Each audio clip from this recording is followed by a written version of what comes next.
जहां पे आप क्या कर सकते हैं, बायो सावर्ट का नियम नहीं लगा पा रहे हैं, वहां पे क्या कर सकते हैं आप, यहाँ एम्पियर का नियम लगाया जा सकता है। और एम्पियर के नियम के अनुसार क्या है वो देखिए, कॉपी पेन लेके बैठ गए होंगे, हेडिंग डालिए एम्पियर का नियम या एम्पियर का परिपथ्य नियम, एम्पियर सर्किट लॉ।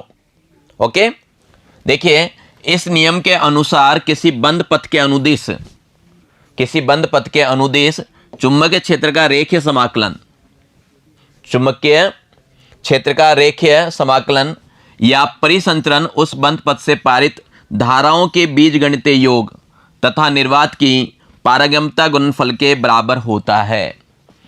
बंद समाकलन इस तरह का होता है, रेखीय समाकलन होता है, और एक बंद पथ ले लिया, ठीक है। वहां पे उन्होंने क्या कहा, चुंबकीय क्षेत्र का, है ना, किसके बराबर हुआ, ये अपन ने बी वेक्टर डॉट क्या लिया, डी एल वेक्टर लिया। इसका मान जो होगा वो क्या होगा, चुंबकशीलता लेते हैं ना चुंबकीय निर्वात का, तो निर्वात की पारगम्यता यानी μ0 और कुल बहने वाली धाराओं का योग। शॉर्ट में अगर धारा कुल आई है तो शॉर्ट में आप ये लिख सकते हो, ठीक है। कहने का मतलब क्या है, यहाँ पे भी एक पथ का चुनाव किया जाता है, जैसे ये है, तो हमने क्या किया, कोई से भी एक पथ का चुनाव किया, जैसे ये वाला है, अपन ने क्या किया, यहाँ पे एक पथ का चुनाव किया, ये पथ क्या कहलाएगा, एम्पियर पथ होगा, ठीक है। इसके अंदर जो धाराएं बह रही है, देखिए कुछ धाराएं तो क्या होती है, आती है, कुछ जाती है, तो उसका कहते हैं सिग्मा बीजगणितीय योग लेना है। जैसे यहाँ पे आपको मान लो ये I2 ऊपर जा रही है, I1 भी जा रही है, I3 भी जा रही है, तो इसकी बात करूँ सिग्मा आई की, तो आप यूँ कहेंगे I1 + I2 - I3 करेंगे, और एक ही तरफ है तो सारे जोड़ देंगे। तो इस पथ के अंदर जो बंद पथ है, इसके अंदर जो कुल धारा आएगी वो, और μ0 से गुणा करेंगे तो ये क्या होगा, रेखिक समाकलन बंद समाकलन BDL के बराबर होगा, ये कहते हैं। जब भी हम पथ का चुनाव करते हैं तो इस बात का ध्यान रखना चाहिए, आप अगर एम्पियर पथ का चुनाव कर रहे हैं तो क्या ध्यान रखना चाहिए, जिस बिंदु पे आपको गणना करनी है, हमें जिस बिंदु पे गणना करनी है वो बिंदु से वो पथ गुजरना चाहिए, वो बिंदु से क्या होना चाहिए, पथ गुजरना चाहिए, पथ उस बिंदु से पारित होना चाहिए, ठीक है। इस बात का हमें ध्यान रखना है। पथ का चुनाव ऐसा ही करना चाहिए जिससे क्या हो, गणनाएं आसान हो जाए। कभी भी पथ का चुनाव ऐसा मत कीजिए कि गणनाएं और कठिन हो जाए, ठीक है। पथ का चुनाव ध्यान रखेंगे करते वक्त।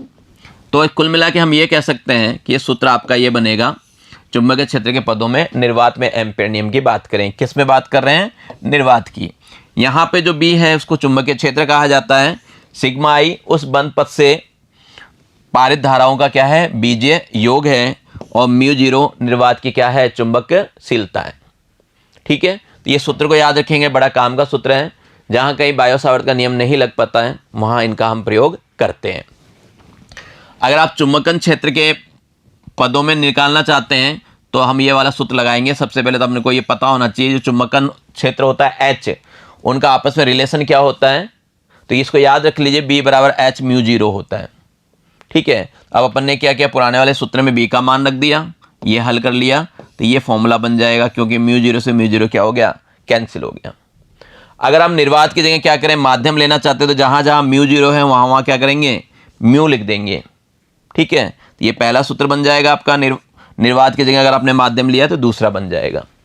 क्लियर ये बात, इसमें तो था ही नहीं इसलिए कोई खास फर्क नहीं पड़ा इसमें। ये जो अपने पास है इस तरह का समाकलन, रैखिक समाकलन, ये बंद समाकलन कहलाता है, पथ का बंद समाकलन होता है, इसका मतलब ये है, ठीक है। इसको हम चुंबकन क्षेत्र का रेखा समाकलन या चुंबकत्व वाहक बल भी कहते हैं, और जो इसका मात्रक होता है वो कितना होता है, एम्पियर होता है। इसका मात्रक क्या होता है, एम्पियर होता है। देखिए ये बात ध्यान रखना, ये जो अपने पास चुंबकीय क्षेत्र का परिसंचरण के मान को क्या कह रहे हो आप, चुंबकत्व वाहक बल कहते हो। और जो एम्पियर का नियम है, बायो सावर्ट नियम से इसको बनाया जा सकता है, और बायो सावर्ट का नियम है वो क्या कर सकते हैं, एम्पियर के नियम से बना सकते हैं, यानी दोनों के क्या है, तुल्य हैं, एक दूसरे के क्या है, तुल्य हैं। हम सूत्र को बना सकते हैं, ठीक है, इनका व्युत्पन्न कर सकते हैं। बात करें हम कि एक बार व्युत्पन्न करके देखें, कैसे करें, व्युत्पन्न कैसे होगा करके देखें, क्या एम्पियर का नियम सत्य था, तो उसको भी हम पहचान सकते हैं। देखिए आपने क्या देखा, एम्पियर का नियम आपने ये देखा कि समाकलन BDL = μ0 सिग्मा आई होता है। इसको हमें प्रूफ करना है, हमें क्या करना है, इसको प्रूफ करना है कि यही होता है क्या, समाकलन BDL = μ0 सिग्मा आई। इसको प्रूफ करना चाहते हैं तो इसको प्रूफ करने के लिए हम क्या करते हैं, ऐसा करते हैं, एक लंबा तार ले लो, सीधा ले लेते हैं, ज़्यादा ठीक रहेगा। सीधा लंबा तार ले लिया, ठीक है।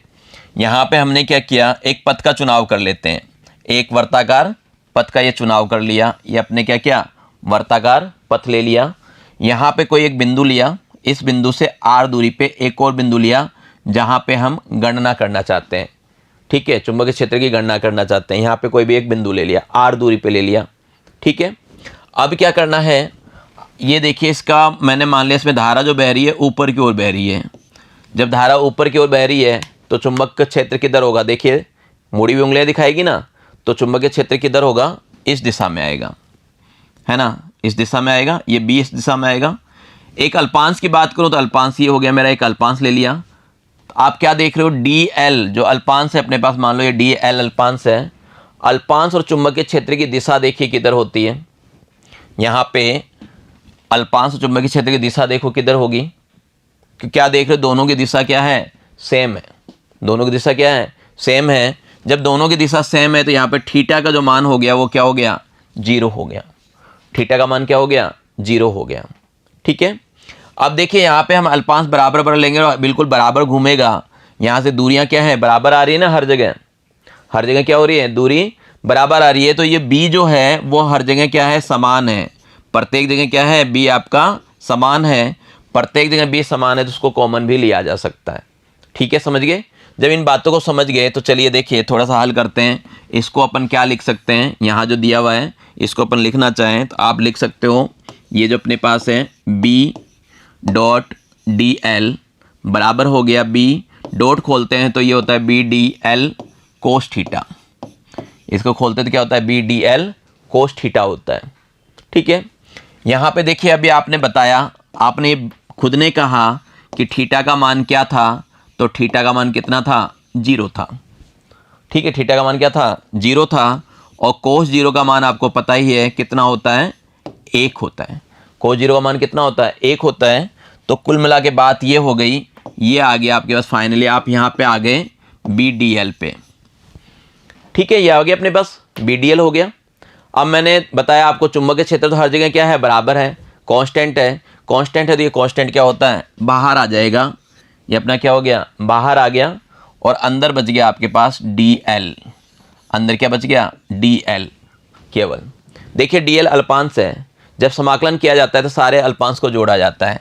यहाँ पे आपने ऐसा क्षेत्र लिया था, बहुत सारे अल्पांश ये छोटे छोटे, इन सबको जोड़ोगे तो क्या होगा भाई, यहाँ पे सिग्मा डी एल कर लें, एक तरह से हम यही बात कर लें, सिग्मा डी एल क्या होगा, परिधि के बराबर होगा, सीधी सी बात है।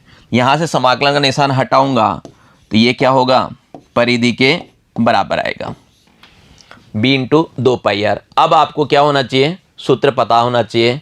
बायस सावर्त नियम से b बताइए कितना था, आपको ध्यान होगा ये जो b होता है वो कितना होता है, b होता है आपका μ0 i, ठीक है, μ0 i बट्टे में कितना होता है, 2πr होता है। किया था अपन ने, याद करो, b बराबर क्या होता है, μ0 i बट्टे में 2πr।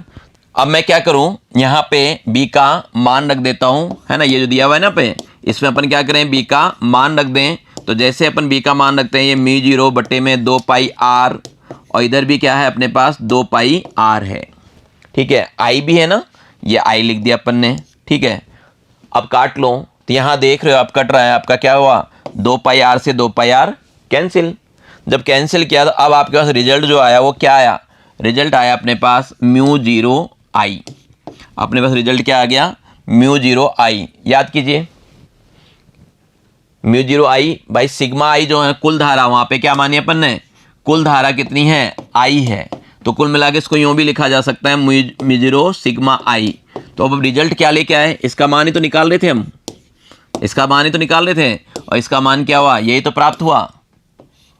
एम्पेयर ने भी यही कहा, एम्पेयर ने भी क्या कहा, यही बताया ना। देखिए आपको एम्पेयर ने भी यही बताया और हमने इसको क्या किया, प्रूफ कर दिया। इसका मतलब ये हो गया कि एम्पेयर का नियम सत्य है।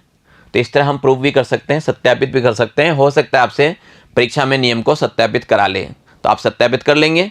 तो बच्चों आज के कक्षा में हम इतना ही पढ़ेंगे, आगे हम एम्पेयर के नियम के अनुप्रयोग पढ़ेंगे जो कि अगली कक्षा में।